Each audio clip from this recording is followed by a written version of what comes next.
주님 안에서 기뻐합시다. 오늘 말씀은 사도 바울이 당시 땅끝으로 여겨지던 서바나, 오늘날의 스페인을 가리키죠. 이 스페인으로 가려는 계획을 보여주고 있습니다. 이 바울의 계획은 부활하신 우리 주님이 하늘로 승천하시면서 남기신 명령에 순종하기 위한 것입니다. 오직 성령이 너희에게 임하시면 너희가 권능을 받고 예루살렘과 온 유대와 사마리아와 땅끝까지 이르러 내 증인이 되리라. 내 증인이 되리라. 이 지상 명령을 따라서 바울은 이방인 선교의 개척자로서 땅끝까지 복음을 전하려고 계획하고 있는 것입니다. 그 일에 있어서 로마 교회가 복음의 전초기지 역할을 감당하기를 원하는 마음을 담고 있는 것이 오늘 말씀의 내용이다라는 것입니다. 이제 함께 말씀에 귀를 기울이면서 주시는 메시지를 듣도록 하겠습니다. 첫 번째는 복음 앞에서 매너리즘에 빠지지 말라. 우리가 복음 앞에서 매너리즘에 빠지지 말라는 것입니다. 22절을 여러분께서 보시면 바울은 이전 로마로 가려던 걸음이 여러 번 막힌 것을 언급하면서 이어지는 23절 머릿부분에서 이제는 이 지방에 일할 곳이 없고라고 말씀을 하고 있습니다. 이 지방에는 일할 곳이 없고, 참고로 여러분께서 19절로 좀 거슬러 올라가 보시면 내가 예루살렘으로부터 두루 행하여 일루리곤까지 그리스도의 복음을 편만하게 전하였노라 라고 말씀을 하고 있습니다. 여기에서 이 편만하게 전했다, 이 원문의 의미는 사역의 완료를 뜻하고 있습니다. 사역의 완료. 그러니까 이 19절과 오늘 말씀 23절 머릿부분을 종합해서 설명해 보면 바울은 이 로마서를 기록하고 있던 아가야 지방, 고린도 지역을 넘어서서 지중해 동부 지역 전체에서 복음 전하는 일을, 자신의 사명을 완료했다, 이 이야기를 하고 있는 거예요.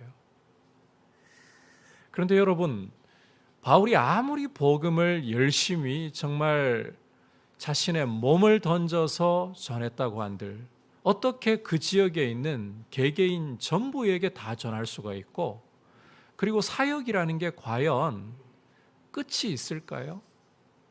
제가 과거에 그 전남 장수라는 곳에 가서 수련회를 인도했던 적이 있는데, 그 장수라는 곳의 한 마을은 100% 복음화가 된 동네가 있어요. 거기에 여러분 100% 복음화가 된 마을이에요. 그렇다면 교회가 있고 사역이 필요하고 이런 생각 드시겠습니까? 그런데 교회가 있고 여전히 사역이 필요하죠. 바울도 마찬가지. 아무리 많은 사람들에게 복음을 전했다 한들 개개인에게 다 전한 것도 아니고 사역이라는 것은 끝이 없어요.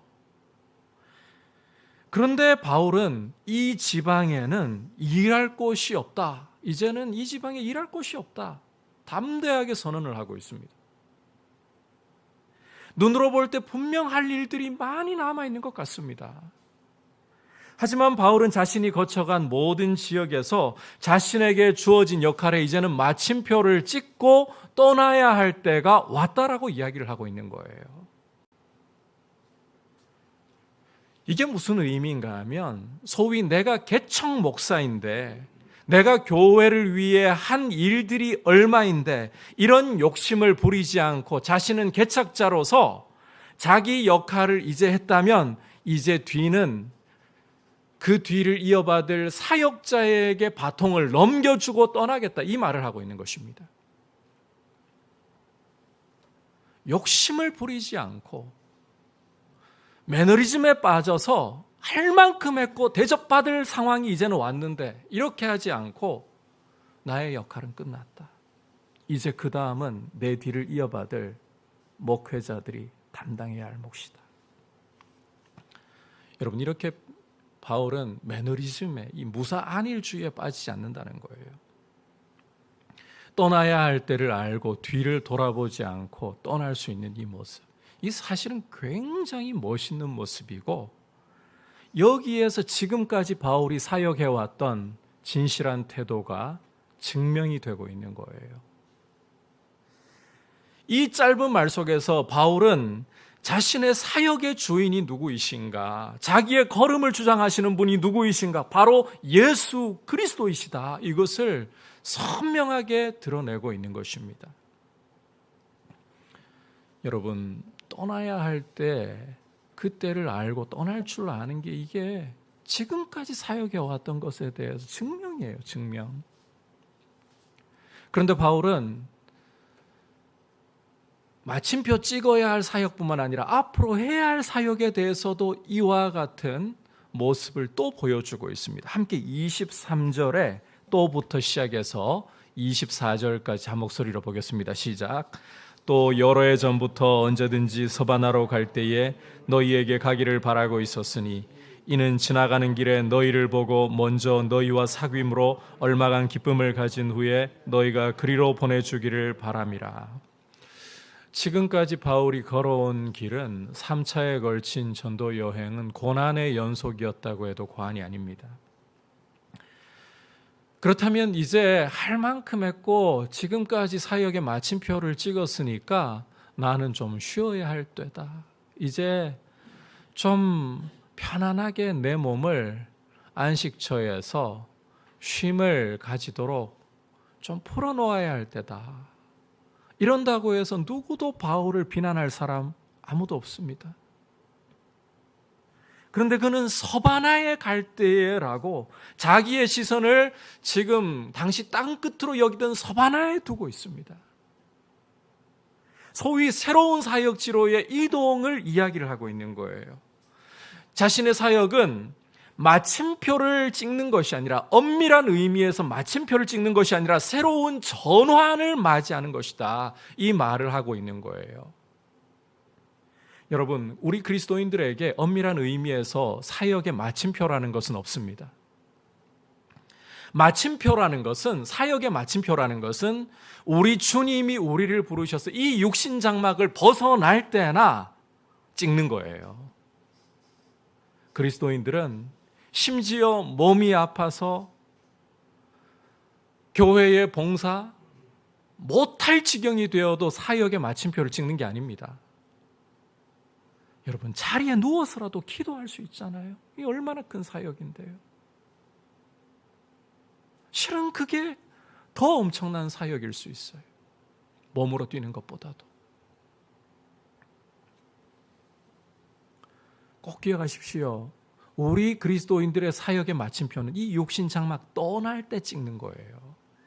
따라서 우리 그리스도인들은 사역의 마침표를 찍는 게 아니라 새로운, 이 육신 장막을 입고 있는 동안에는 새로운 사역으로의 전환이 있을 뿐인 거예요. 교회에서 중직을 맡아서, 장로의 직분을 맡아서 평생을 충성스럽게 섬기고 난 후에 은퇴를 하시더라도 그 은퇴는 사역의 마침표가 아니라 새로운 사역을 위한 전환점이 왔다, 이렇게 보셔야 된다는 거죠. 여러분, 꼭 기억하십시오. 그리스도인에게는 사역의 은퇴가 없다. 오히려 전환점이 있을 뿐이다, 이렇게 기억을 하셔야 돼요. 자, 참고로 이렇게 서바나로 갈 때 바울은 로마 교회에 들러서 로마 교회와 교제하고 그들의 후원을 받으려고 하는 이야기를 오늘 말씀 속에서 보여주고 있습니다. 이 말씀 보면서 혹 여러분께서 이 후원을 받으려고 하는 것에 대해서 마음이 좀 불편하게 느껴지면서 이 말씀을 읽는 분이 계실지 모르겠습니다. 바울이 이제는 좀 변한 것인가? 이전에는 안 그러더니 대놓고 후원해달라고 대접받으려고 하는 것인가? 이런 마음으로 이 말씀을 불편하게 보실 분들이 계실지도 모르겠습니다. 하지만 이것은 바울이 이전에 없던 돈 욕심을 부리거나 로마 교회에 기대려고 하는 심리를 보여주는 것은 결코 아닙니다. 아니, 이것은 오히려 로마 교회와의 교제를 통해서 로마 교회를 복음 위에 든든하게 세우고, 이게 중요합니다. 그 다음, 로마 교회가 복음의 참여하도록 만들려고 하는 것입니다. 복음 전하는 일에 로마 교회가 참여하도록 만들려고 하는 거예요. 여러분, 복음 전해야 한다고 말로만 할 건가요? 내가 복음 전하는 일을 위해 기도할게요. 그걸로 끝낼 건가요? 아니에요. 여러분, 우리가 나가서 주님의 복음을 전하든지, 그렇지 않으면 복음 전하는 사람들을 물적으로 지원하든지, 이 둘 중에 한 가지는 반드시 해야 하는 일입니다.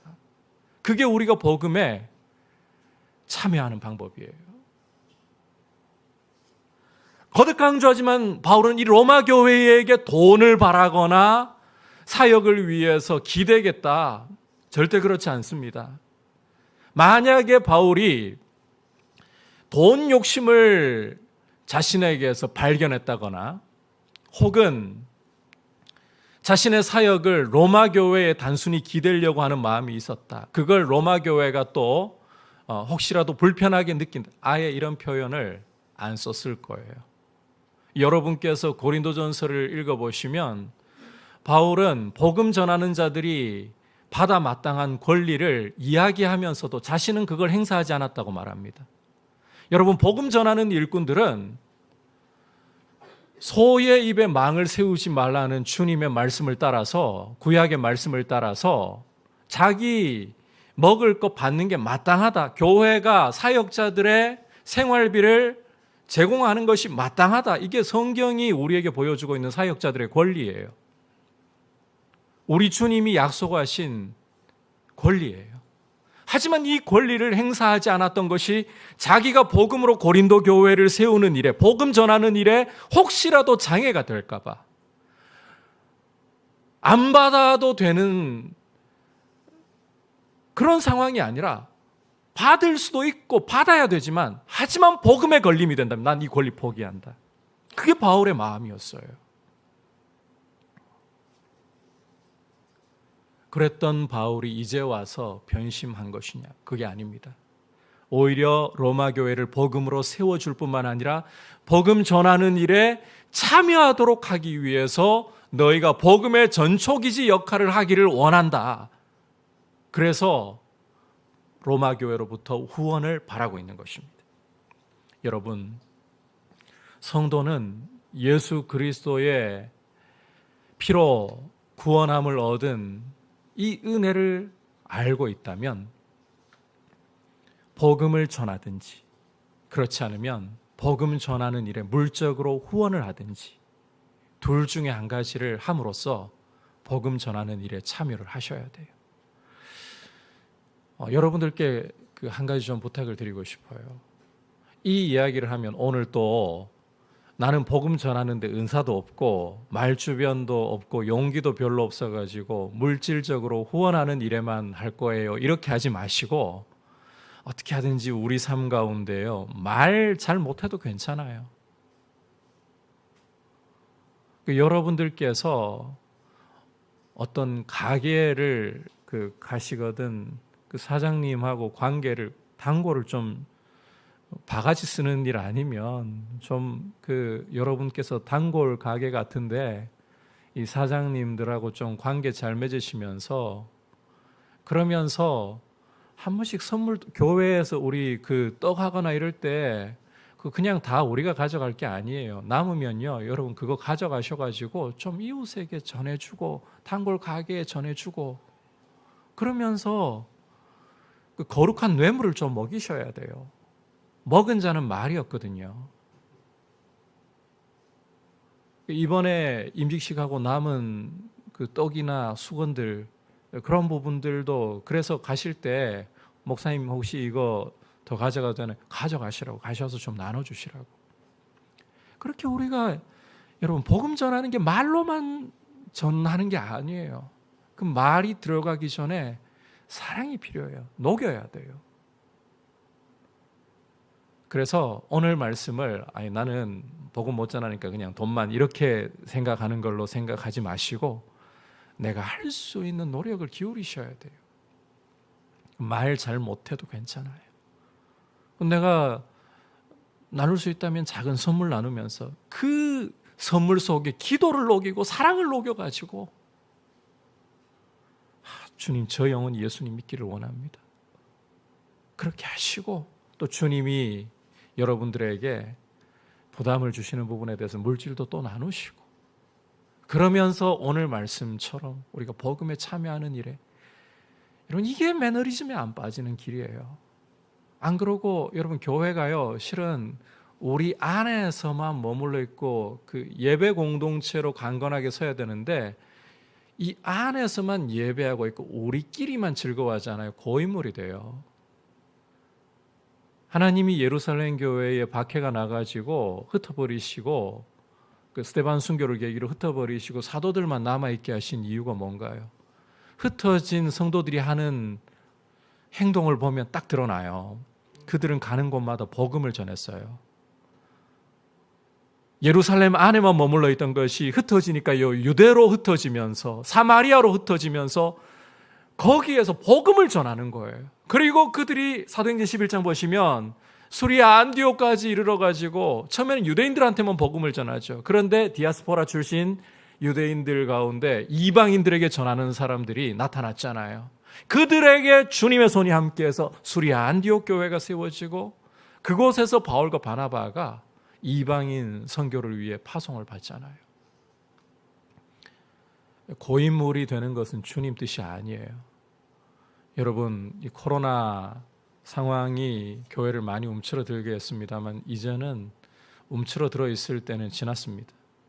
이제는 교회가 움직여야 할 때예요. 코로나 때문에 이제는 만나는 게 어려운 시대가 아닙니다. 우리가 시대를 읽어야 돼요. 그리고 특히 우리 자녀들에게 복음 전수하는 일에, 여러분, 저는 그런 생각이 있어요. 처음에, 오늘 설교문에 없는 이야기지만 우리 중직자분들에게 이런 마음 조금 나눌게요. 처음 개척하려고 할 때에 저를 축복해 주신 어떤 분들은 목사님 목회가 몇천 명 목회, 그런 목회를 하셨으면 좋겠습니다. 뭐 속으로야 아멘 할 수 있죠. 주님이 맡겨주셔야 되는 일인 거예요. 제가 목회를 하면서요, 처음에는 슈퍼맨처럼 모든 걸 다 해볼 수 있을 줄 알았습니다. 하고 싶기도 했고 해야 한다는 부담감도 있었고, 그런데 목회를 하면 할수록, 시간이 흐르면 흐를수록 한 가지 좀 분명해지는 게 있더라고요. 우리 민들레 교회는 여러분, 한국 교회 안에서 좀 독특한 위치를 가지고 있는 게 분명해요. 여러분들이 어떻게 느끼실지 모르지만 우리 민들레 교회가 모든 강점만 가지고 있는 교회가 아니거든요. 강점이 있다면 약점도 있어요. 그런데 독특한 점이 하나 있어요.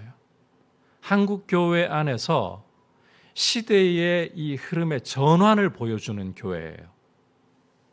지금 전반적인 한국 교회는 노령화로 인해 가지고 구세대를 보여주고 있습니다.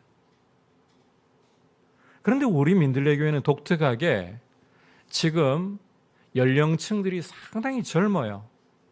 젊지만 또 이 자리에서 여러분께서 서로 보시다시피 우리 중직자분들 전반적으로 또 이제 60대 초반, 많으신 분들은 60대 초반, 그러면서 완전히 젊은 층만 있는 것도 아니에요.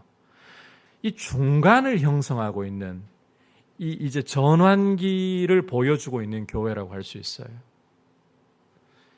이와 같은 상황에서요, 지금 앞으로 제가 예측하기는 20년 후면 실제 세대 교체가 많이 이루어집니다. 이런 이야기 드려서 대단히 좀 불편하신 분들 계실지 모르지만 20년 후 이게 현실이잖아요. 이 자리에 안 계시는 분들이 많을지도 몰라요. 교회 떠나서 안 계시는 게 아니라 주님 불러가셔가지고 우리 알 수 없는 일이에요. 그럼 분명한 사실은 20년 후면 한국 교회는 확실한 세대 교체가 일어날 수밖에 없습니다. 그때의 교회의 중추를 이루고 있는 세대가 지금과는 달라요.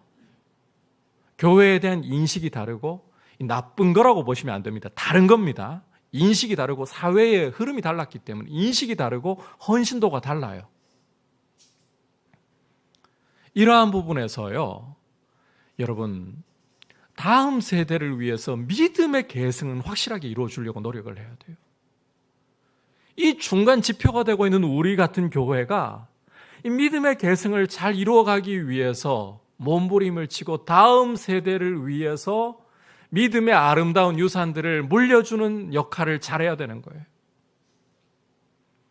우리 청년들과 우리 주일학교에 여러분 이제 이 코로나 때문에 움찔하던 시대는 지났습니다.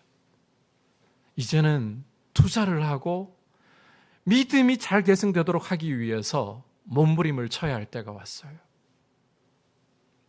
그게 우리에게 주어진 하나의 중요한 시대적인 사명인 것 같습니다. 목회를 하면서 제가 앞서 저한테 하면 할수록 오는 부분 잠깐 이야기를 했었는데 그 부담이 바로 그거예요. 다음 세대. 많은 것을 제가 할 수 있다고 생각하지 않아요, 이제는.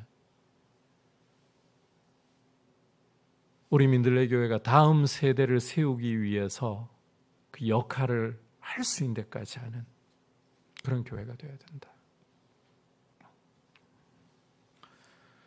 우리 매너리즘에 빠지지 않고 무사 안일주의에 빠지지 않고 어떻게 하든지 복음에 참여하려고 하는 이런 중심을 가지고 복음 앞에 서 있기를 주님의 이름으로 축복합니다. 이제 두 번째로 복음 안에서 일치와 하나됨을 구하라. 복음 안에서 일치와 하나됨을 구하라는 것입니다.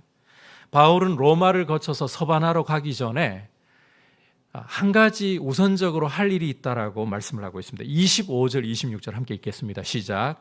그러나 이제는 내가 성도를 섬기는 일로 예루살렘에 가노니 이는 마게도냐와 아가야 사람들이 예루살렘 성도 중 가난한 자들을 위하여 기쁘게 얼마를 연보하였습니다. 자, 함께 읽은 말씀에서 바울은 예루살렘에 들러서 성도를 섬기는 일을 해야 한다라고 말씀을 하고 있습니다.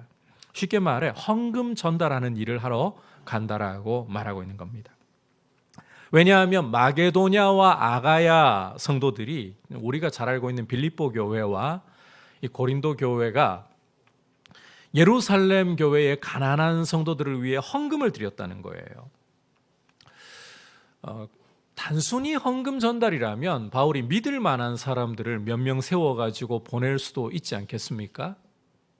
굳이 바울이 가야 될까요? 게다가 우리가 사도행전을 읽어보면 바울이 예루살렘으로 올라갈 때 어떤 위험이 도사리고 있는가 성령께서 바울에게 미리 예고까지 해주신 상황이에요. 이런 상황이라면 굳이 바울이 예루살렘에 올라갈 필요가 있을까? 그런데 어떻게 보면 다른 사람을 세워서 해도 될 그 돈 전달일 뿐인데 바울은 굳이 자신이 가겠다. 여기에는 여러분 이 당시에 이 헌금 전달이 주는 중요한 의미가 담겨 있었기 때문입니다. 함께 그 의미 27절 28절에서 확인해 보겠습니다. 시작.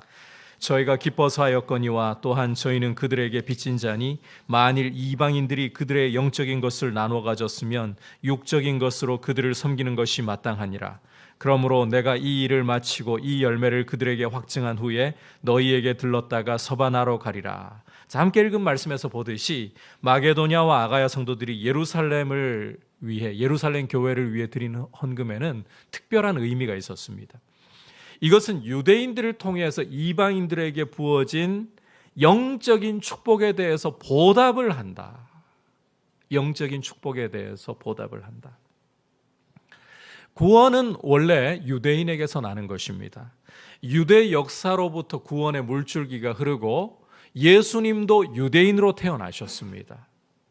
그런 의미에서 이방인들은 유대인들에게 영적인 빚을 지고 있다는 거예요. 영적인 빚을 지고 있다. 따라서 이런 영적인 빚을 가지고 있다면, 은혜를 받았다면 보답하는 게 도리라는 거예요. 특히나 이 유대인으로부터 받은 은혜에 대해서 이방인이 보답하는 게 굉장히 중요한데 이것은 유대인과 이방인의 관계 때문에 더더욱 그럴 수밖에 없었습니다. 여러분, 이 유대인과 이방인이라는 두 세계는 결코 하나가 될 수 없는 세계다. 제가 자주 설명을 드렸잖아요. 그런데 이 두 세계를 가로막고 있던, 하나를 가로막고 있던 벽이 무너졌어요. 예수 그리스도의 십자가 보혈로서 이 유대인과 이방인 사이의 차별이 무너지고 하나님 아버지 앞에 성령 안에서 한 세 사람으로 나아갈 수 있게 길이 열린 거예요. 그런데 여러분, 이 두 세계가 하나로 하나님께 나아갈 수 있게 되었다. 이걸 입증하는, 눈으로 보게 해주는 증표가 있어야 될 거 아닙니까? 이 당시에는 이게 굉장히 중요합니다. 아직도 유대인들은 이방인들, 심지어 교회 안에서도 유대인 이방인의 차별이 심각한데 이걸 어떻게 증명하느냐? 그 증표 역할을 하는 것이 바로 헌금 전달과 수령이라는 거예요. 여러분, 이방인들은 어려움에 처한 유대인들을 위해서 구제 헌금을 드리고 유대인들은 그 헌금을 기쁨으로 받아들이는 것, 이것이 유대인과 이방인이 하나 되었다, 실제적인 증표가 된다는 거예요. 여러분, 한번 생각을 해보십시오. 이방인들이 유대에 있는 형제들이 어려움에 처해 있다 그래가지고 헌금을 모아서 전달을 했는데 유대인들이 이건 이방인들이 우리에게 전해주는 부정한 돈이야, 어떻게 이방인들이 우리에게 주는 돈을 받을 수 있을까? 아무리 궁해도 그렇지 거부해버린다. 어떻게 되는 겁니까? 하나됨이 이루어지지 않는 거예요. 그런데 이 이방인들이 드린 헌금을 유대인들이 기쁨으로, 감사함으로 받아들인다. 이것은 유대인들이 이방인들을 형제로 인정한다는 거예요. 예수 안에서 유대인, 이방인의 차별은 무너졌고 더 이상 유대인과 이방인은 두 세계가 아니라 성령 안에서 한 몸으로서, 한 교회로서 하나님 아버지 앞에 나아갈 수 있다. 그걸 증명하는 중요한 표가 되는 거예요. 유대인들이 그들의 철옹성 같은 사고가 깨어지고 이방인들을 수용하게 되었다, 변화되었다는 표를 보여주는 것이고, 이방인들로서는요, 우리가 하나님의 자녀들로 받아들여졌다, 그것에 대한 증명이 되는 거예요. 여러분, 이방인들이 유대인들에 의해서 너희가 하나님의 자녀로 우리와 동일하게 받아들여졌다, 이 증표를 얻는 것 얼마나 큰 기쁨이겠습니까? 굉장히 큰 축복인 거예요. 이 역할을 누가 해야 될까요? 이방인의 사도인 바울이 담당해야 되는 게 맞는 거죠. 예수 그리스도의 권위로 말씀을 전하는 그런 대변자가 이 역할을 해야 되는 거예요. 그리고 이 열매를 가지고 이방인들에게 나아갈 때에 이방인들이 확실한 증거를 얻게 되는 거죠. 그래서 29절을 보시면 내가 너희에게 나아갈 때에 그리스도의 충만한 복을 가지고 갈 줄을 아노라.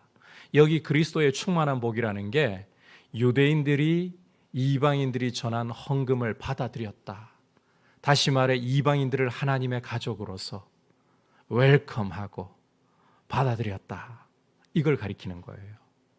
이걸 로마 교회, 이방인 교회에 전해준다는 거죠.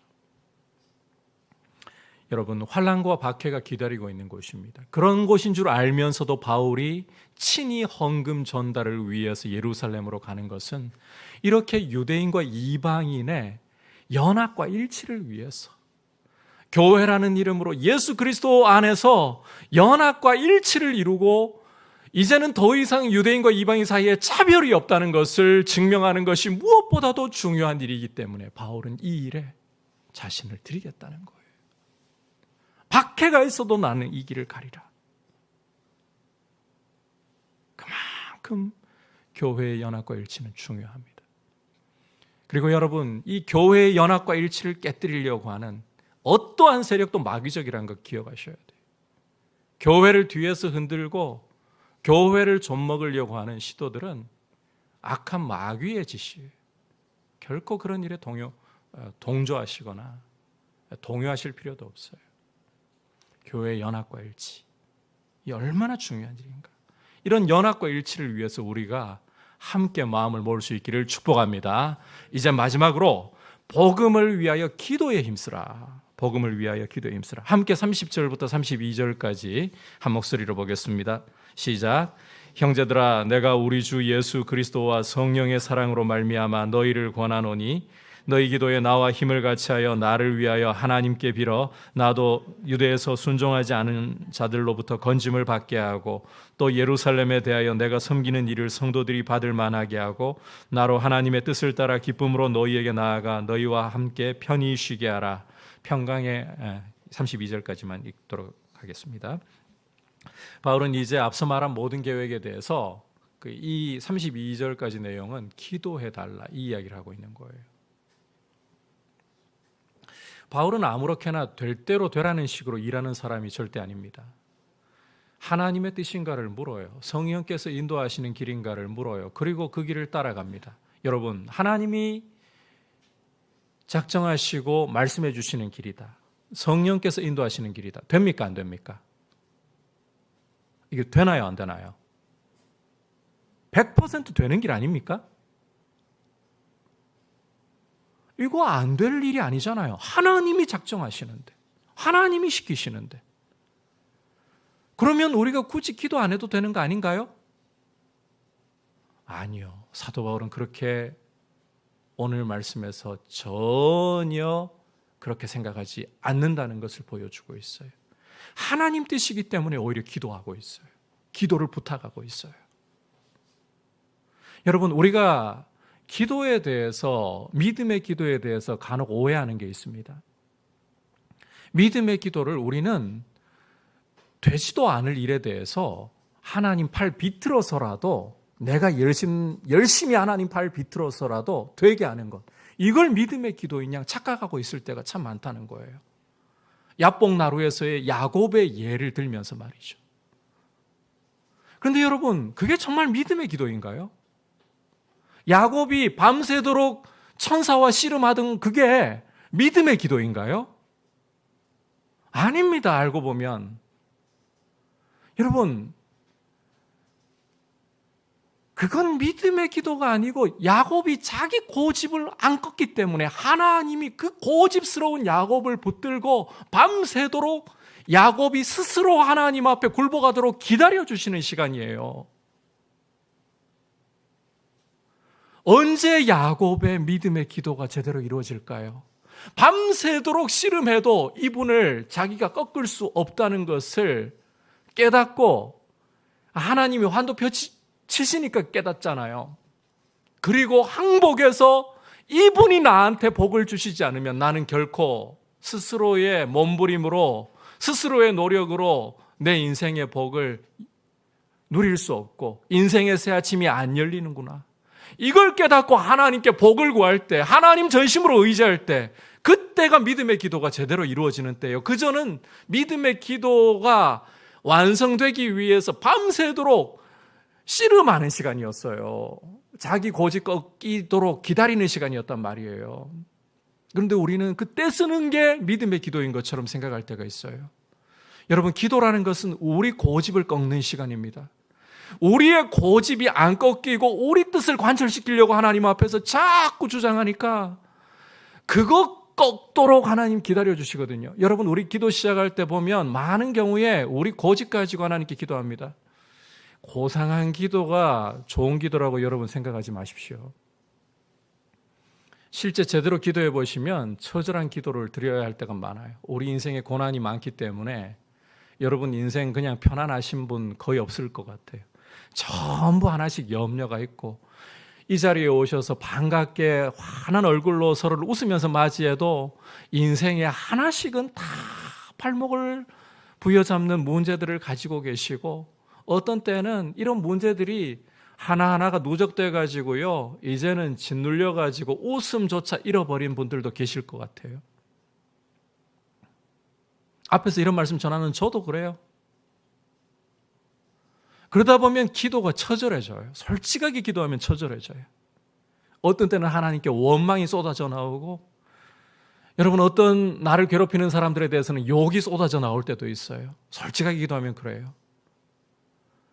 근데 하나님은 그런 시간, 그런 모습을 기다려주고 계시는 거예요. 그렇게 솔직하게 쏟아내고 있다 보면 여러분 마음속에 하나님의 음성이 들어와요.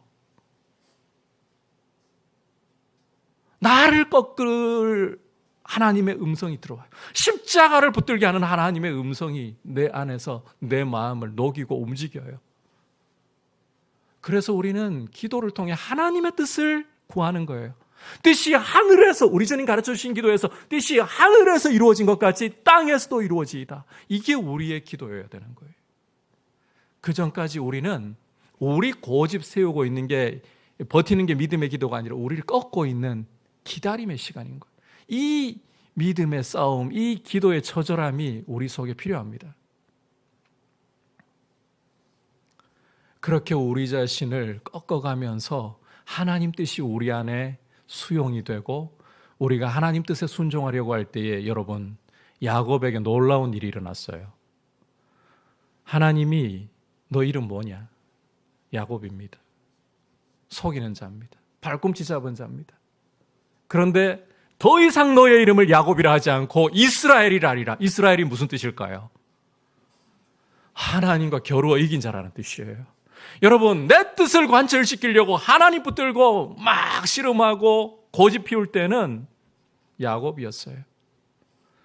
그런데 오히려 하나님의 기다려주심 속에서 내 뜻이 꺾이고 하나님의 뜻이 내 안에 들어올 때에 내가 졌는데 하나님은 네가 이겼다.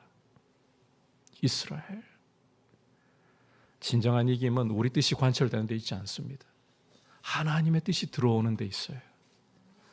여러분, 기도로 하나님의 뜻이 우리의 가슴에 들어오는, 이 얼마나 복된 일인지 몰라요. 하나님의 뜻을 이루기 위해 기도하시기를 바랍니다. 그 전까지는 우리 고집을 꺾는 시간 필요합니다. 그리고 여러분, 기도하실 때에 여러분들의 뜻이 이게 안 꺾일 때는 혼란이, 얼마나 기도가 혼란스럽고 복잡한지 몰라요. 얼마나 싸움이 많은지 몰라요. 그게 잘못된 거 아니에요.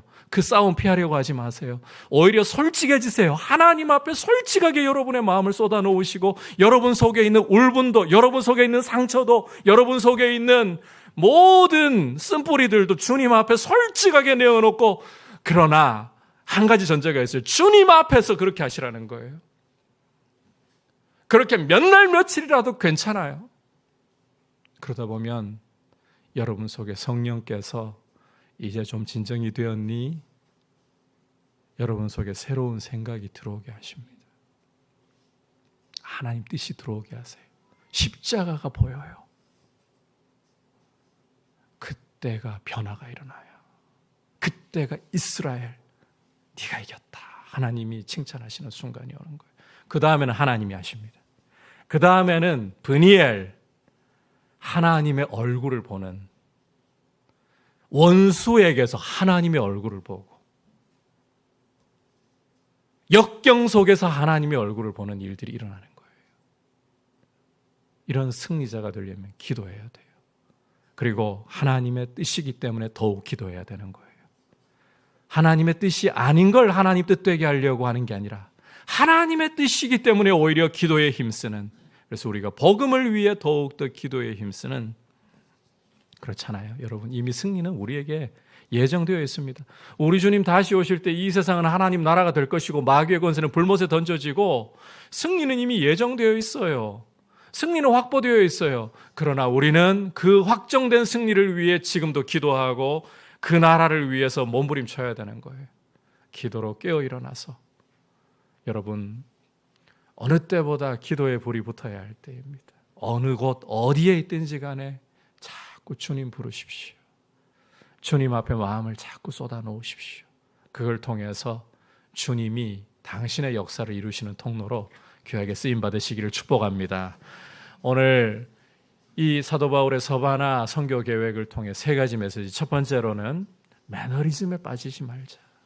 바울은 자기가 개척 목사라고 여기 머물러 대접받아 그런 거 없어요.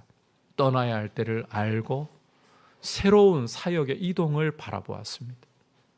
그리고 로마 교회를 복음에 참여시키기 위해서 자기가 고난당하는 길을 가는 줄 알면서도 갔습니다. 이게 매너리즘에 안 빠지는 태도죠.